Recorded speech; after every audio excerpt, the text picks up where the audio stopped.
انتخاب بین بنزین معمولی و بنزین سوپر برای یک خودروی بنزینی یکی از مهمترین اطلاعات عمومی خودرو محسوب می شود.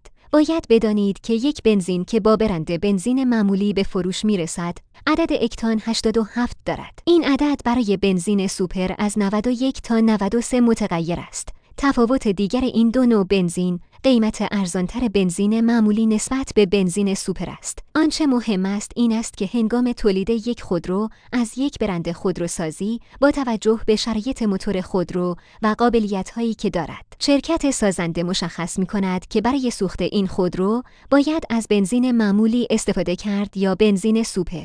برخی از شرکت‌های خودروساز هیچ محدودیتی برای بنزین اعمال نمی‌کنند، اما ممکن است این نکته در دفترچه راهنمای خودرو نوشته باشد که باید از بنزین بدون سرب برای سوخت این خودرو استفاده کنید. اگر خودروی شما به گونه‌ای طراحی شده که قابلیت بنزین با عدد اکتان بالا را دارد، نمی‌توانید سوخت با عدد اکتان پایین را استفاده کنید، چون ممکن است کارایی موتور را کاهش دهد. این شرایط به تدریج عملکرد موتور را با اثرات منفی همراه خواهد کرد.